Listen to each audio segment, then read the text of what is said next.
વડોદરા જિલ્લાના ડભોઈ શહેરના મહુડી ભાગોળ બહાર આંબાવાડિયાના નાકા પર જિલ્લા ગુજરાતના આરોગ્ય અને પરિવાર કલ્યાણ વિભાગ હેઠળના નવા શહેરી પ્રાથમિક આરોગ્ય કેન્દ્રનું ઉદ્ઘાટન કરવામાં આવ્યું છે.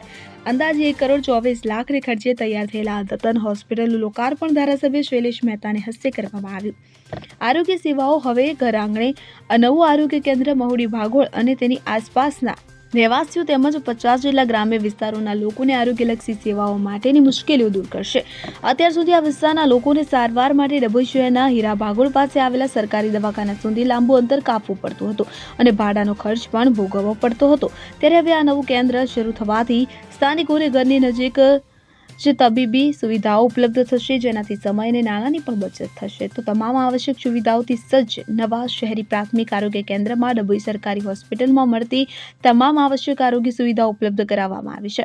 આ કેન્દ્ર પ્રાથમિક સારવાર, રસીકરણ, માતા અને બાળ કલ્યાણ સેવાઓ અને નાના રોગોની સારવાર સહિતની સેવાઓ પૂરી પાડશે, જે વિસ્તારની જનતા માટે આશીર્વાદરૂપ સાબિત થશે.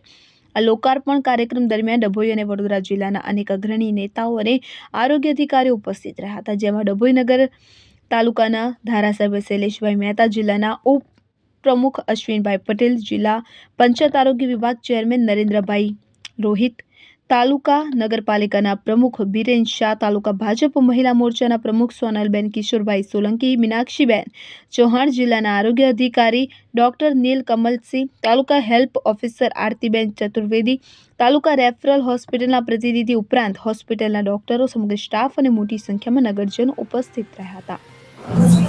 આજે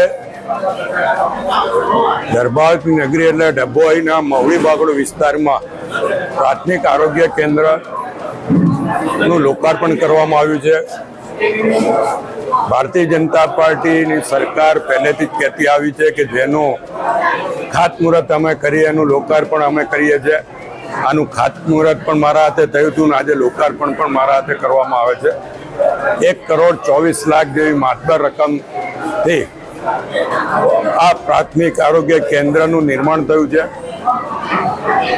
હું સરકારનો, જિલ્લા પંચાયતનો બંનેનો આભાર માનું છું, કારણ કે અહીંયાના લોકોને રેફરલ હોસ્પિટલ સુધી જવું પડતું હતું. અહીંયાથી આગળ લગભગ 50-60 ગામોને જે સારવાર માટે નાદોદી ભાગોળ સુધી આવવું પડે એની જગ્યાએ અહીંયા આગળ એમને નજીકમાં સારવાર મળશે. એનાથી એમને આવવા જવામાં તકલીફ ઓછી પડશે.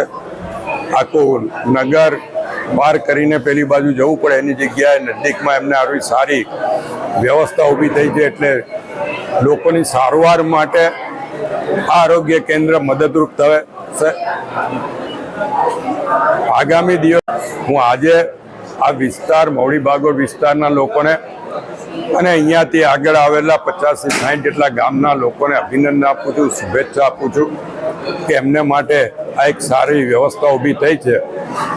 દવાખાનું છે એટલે આપણે એવું ના કહી શકીએ કે આમાં વધુમાં વધુ લોકો ઉપયોગ કરે, કારણ કે લોકો આ બીમાર ઓછા પડે એ જરૂરિયાત છે.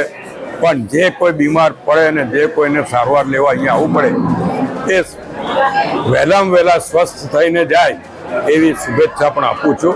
આભાર. વકીરા ખત્રી સાથે CN24 ન્યૂઝ ડભોઈ. હવે જુઓ દેશ દુનિયાની તમામ ખબરો તમારી આંગળીના ટેરવે.